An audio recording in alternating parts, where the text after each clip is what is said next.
أصدقائي الصغار فلنبدأ القراءة.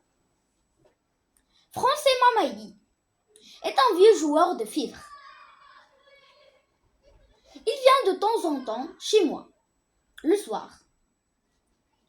Il me raconte des histoires. En voici une qui s'est passée dans mon moulin.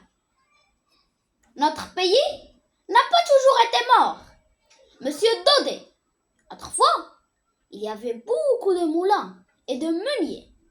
Imaginez la vie dans ce beau pays, autant des moulins avant. Autour du village, de droite à gauche, sur les collines, on voit des moulins. Les gens apportent leur blé et ils viennent de loin. Les uns derrière les autres, les ânes montent et descendent les chemins avec leurs sacs sur le dos. Toute la semaine, cela fait plaisir à voir. Un jour, malheureusement, des Parisiens ont l'idée d'installer des usines pour remplacer les moulins. Ce qui est nouveau plaît toujours. Les gens prennent l'habitude d'apporter leur blé là-bas. Les moulins restent sans travail. Pendant quelque temps, ils essayent de résister, mais l'un après l'autre, ils doivent fermer. Maître Cornille est un vieux meunier. Il aime son métier. L'installation des usines le rend fou. Pendant 8 jours, on le voit courir. Il crie: on veut faire mourir la Provence avec ses usines. N'allez pas là-bas. Ces monstres utilisent la vapeur. C'est une invention du diable. Moi, je travaille avec le vent, qui est la respiration du bon Dieu. Il parle des moulins avec passion. Personne ne l'écoute.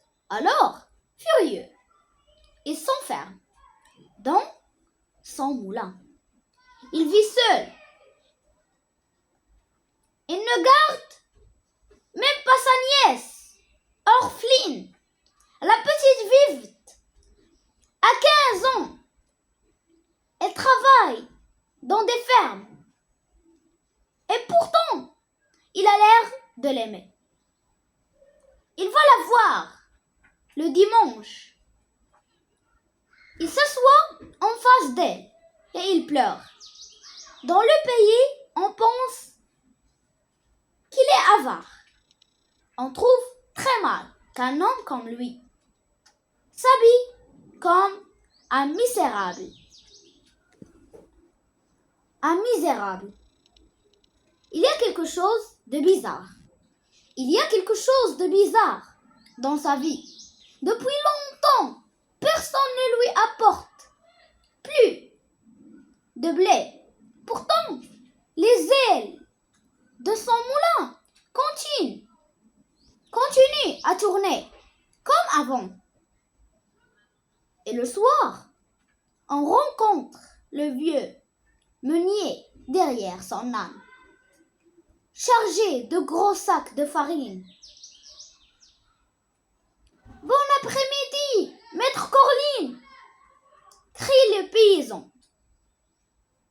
Ça va toujours, le moulin? Toujours, répond le vieux, d'un air satisfait. Je ne manque pas de travail. Si on lui demande d'où vient ce travail, il répond avec sérieux: chut! Je travaille pour l'exportation. Personne ne comprend. Quand on passe devant le moulin, on voit la porte fermée. Les ailes tournent. Le vieil âne mange de l'herbe devant la porte.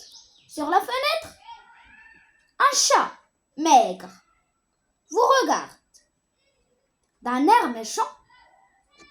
Tout cela est bien mystérieux et fait parler les gens. Chacun explique à sa manière le secret de maître Cornille. On raconte qu'il y a dans son moulin plus d'or que de blé. Et tout s'explique. Voici comment. À suivre. Au revoir.